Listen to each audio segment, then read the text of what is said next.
کر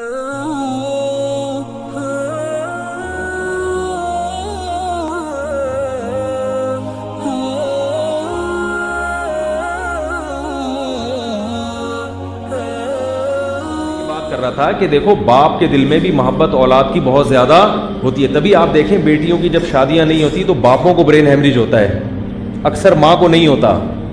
غم تو ماں بھی اٹھاتی ہے, باپ کو برین ہیمریج ہوتا ہے, اس کو بہت زیادہ ٹینشن لے لیتا ہے, وہ بہت زیادہ ٹینشن لے لیتا ہے. تو اللہ تعالیٰ نے ماں میں بھی بے پناہ محبت رکھی, باپ میں بھی. البتہ بچے کی جو دیکھ بھال ہے اس میں ماں کا کردار بہت زیادہ ہے باپ سے, کیونکہ یہ جو بچہ کو جننا اور اس کے 2.5-3 سال جو ٹینشن ماں اٹھاتی ہے وہ ٹینشن باپ نہ صرف یہ کہ اٹھاتا نہیں ہے, اٹھا سکتا بھی نہیں ہے. وہ ٹینشن, وہ جو ٹینشن ہے نا خاندانی ٹینشن, وہ ابا اگرچہ بہت زیادہ محبت ہے لیکن اللہ نے اس میں اس قسم کے سافٹ ویئر انسٹال ہی نہیں کیے ہیں کہ جو یہ والی ٹینشن اٹھا سکیں. تبھی اللہ نے ماں کا حق باپ سے حسن اخلاق میں 3 گنا زیادہ بتایا, کیونکہ بچے کی جو پرورش ہے, چھوٹا بچہ بڑا ہو جائے تو پھر تو باپ کی رسپانسبلٹی میں آ جاتا ہے.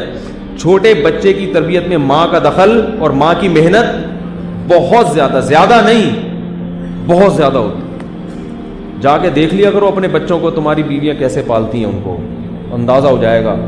میں تو کہتا ہوں جب انسان خود چھوٹا ہوتا ہے نا تو بڑا ہو کے اپنے بچپن بھول جاتا ہے, وہ اپنے ماں باپ کو بھول جاتا ہے کہ انہوں نے ہمیں کیسے پالا ہوگا.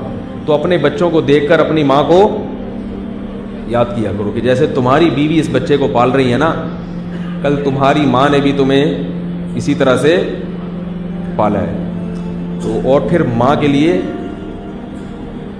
دعائیں کیا کرو, یہ منظر دیکھ کے دعا کیا کرو کہ اللہ کل میری ماں نے بھی مجھے اس طرح سے پالا ہے. تو پھر جو اس وقت جذبات میں جو دعا ہوتی ہے نا وہ زیادہ قبولیت کے قریب ہوتی ہے, کیونکہ ویسے آپ جب بغیر جذبات کے دعا مانگیں اس میں, اور جو آپ کی اس وقت جذباتی کنڈیشن ہوگی اس میں جو دعا مانگیں گے اس کی قبولیت کا امکان زیادہ ہوگا.